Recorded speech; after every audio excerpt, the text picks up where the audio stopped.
असाउद्दीन ओवैसी जी। Speaker sir, आपका बेहद शुक्रिया कि कल शाम में आपने फ़ोन करके मेरी खैरियत और मुझसे दरियाफ़्त किया कि क्या हुआ, और आपने मुझे बताया कि आपने फ़ौरन पुलिस के आला अहदेदारों से बातचीत भी की। मैं आपका बेहद शुक्रिया अदा करता हूं कि आपने अपनी संवैधानिक जिम्मेदारी को एक रुकने पार्लिमान की जान पर जब कातिलाना हमला किया गया टोल गेट पर, आपने उस बात की। मैं आपका शुक्रिया अदा करता हूं। स्पीकर साहब, मैं मुख्तसर से यहाँ पर ये बात कहना चाहूँगा कि मुख्तलिफ़ सियासी पार्टियाँ मुख्तलिफ़ प्रदेश में इक़्तिदार पर हैं। ये बात आप तमाम को मैं गोशगुजार कर रहा हूँ कि आखिर ये कौन लोग हैं जो गोली पर भरोसा करते हैं, बैलेट पर नहीं करते।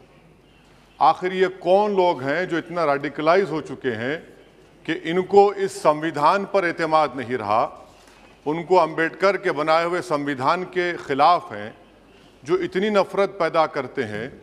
आखिर ये कौन लोग हैं? मैं इसको सियासी गुफ्तगू नहीं करूंगा, ये सबके लिए छोड़ रहा हूँ, क्योंकि जहाँ तक मुझे मालूम कि मैं 2 मरतबा का विधायक हूँ, 4 मरतबा का सांसद हूँ, और अगर इस तरह से अगर राजनीति आगे बढ़ेगी कि टोल गेट पर गाड़ी रुकती है और 4 राउंड गोलियां चलाई जाती हैं, आखिर इन नौजवानों को ये कैसे रेडिकलाइज हुए?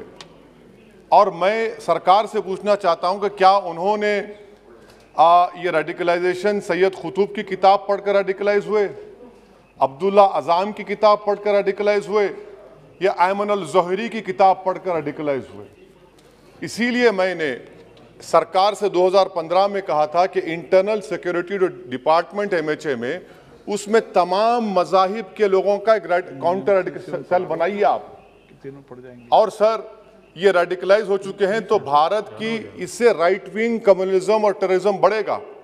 मैं आपसे अपील कर रहा हूं कि जो गलती NDA 1 में की थी, आप वही करने जा रहे हैं।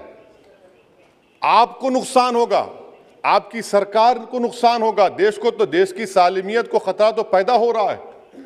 सर, मैं आपके जरिए से सरकार को यह भी बताना चाहूंगा कि जिन लोगों ने ये रेडिकलाइजेशन किया है, आप इस पर गौर करिए, इन पर UAPA क्यों नहीं लगाते आप? अगर कोई स्पीच देता है, अगर कोई फेसबुक पर किसी क्रिकेट मैच पर किसी टीम की तायीद करता है तो UAPA लगता है। एक सिटिंग MP के ऊपर UAPA नहीं लगेगा सर। मैं सरकार पर छोड़ता हूं।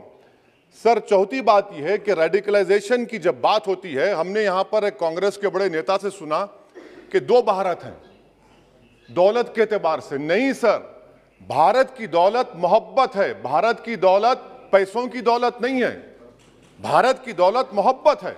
हां, 2 भारत हैं, एक मोहब्बत पर जो पिछले कई बरसों से आबाद है, और एक नफरत पर भारत बन रहा है। तो क्या आप दौलत की भारत की मिसाल देंगे या मोहब्बत की भारत की मिसाल देंगे? अगर मोहब्बत की भारत की मिसाल देंगे तो उसमें आपको मेरी जबान को रोकने के लिए गोली चलाने की जरूरत नहीं है। इस 2 भारत को समझने की जरूरत है। सर, खत्म सर, मुझे खत्म सर सुनिए सर, मैंने करीब से 6 फीट से गोलियां देखी, मुझे बोलने दीजिए सर। हो सकता है कि कल दिन ना देखूं मैं। अगर मैं यहां पर नहीं बोलूंगा तो कहां बोलूंगा सर? आप मुझे प्लीज बोलने दीजिए।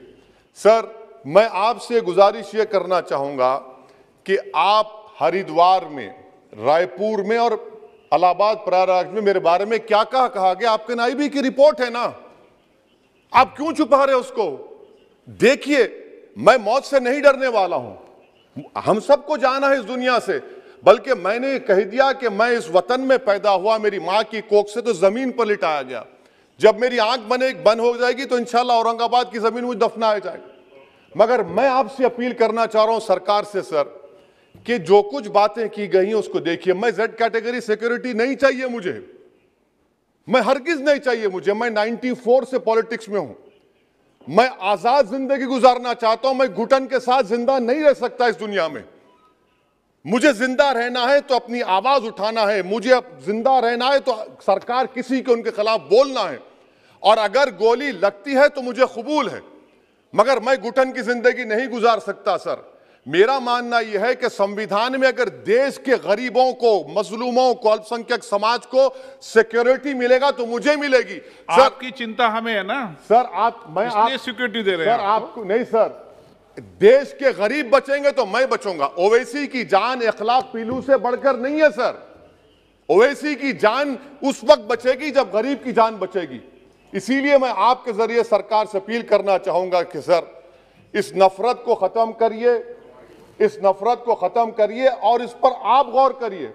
मैं नहीं लूंगा सिक्योरिटी, मैं जेड कैटेगरी नहीं चाहता हूं सिक्योरिटी। मुझे ए कैटेगरी का शहरी बनाइए आप, मुझे ए कैटेगरी का शहरी बनाइए ताकि मेरी और आपकी जिंदगी बराबर हो। जब देश के प्रधानमंत्री पर सिक्योरिटी ब्रीच हुआ, अपोजिशन की तरफ से मैंने कहा था कि गलत हुआ। सब सेकुलर पार्टी के लोगों ने कहा कि ओवैसी तुम क्यों बोले, तुम क्यों बोले। मैंने कहा नहीं, देश का प्रधानमंत्री मेरा है, सिक्योरिटी ब्रीच हुई तो एक्शन लेना चाहिए। मगर 4 मर्तबा के एमपी पर कोई 6 फीट के फासले से 4-4 गोली चलाता है। मुझे मौत है, हम सब की मौत है, मगर मैं इन गोली चलाने वालों से डर कर खामोश नहीं बैठने वाला हूं। और मैं दुआ करता हूं कि उत्तर प्रदेश में पुरअमन पोलिंग होगी इंशाअल्लाह। उत्तर प्रदेश की जनता गोली चलाने वालों का जवाब बैलेट से देगी, नफरत का जवाब मोहब्बत से देगी और कमजोरों को दबाने का जवाब हिस्सेदारी से देगी। मेरी आपसे गुजारिश है सर कि मुझे जेड कैटेगरी नहीं चाहिए, मैं रिजेक्ट करता हूं। आप इंसाफ करिए सर, उस पर यूएपीए लगाइए। और इनके दिमाग कौन है? 2 लोग रेकी करते हैं, उनको मालूम कि मैं मीरठ किठौर से आ रहा हूं उस टोल गेट पर, और 6 फीट के फासले पर गोली चलाते हैं। तो आप देख लीजिए सर, आप सरकार के हवाले, अगर आप इंसाफ करना चाहे आप इंसाफ कर सकते, मगर रेडिकलाइजेशन आपको नुकसान पहुंचाएगा और इससे राइट विंग टेररिज्म बढ़ेगा। शुक्रिया सर।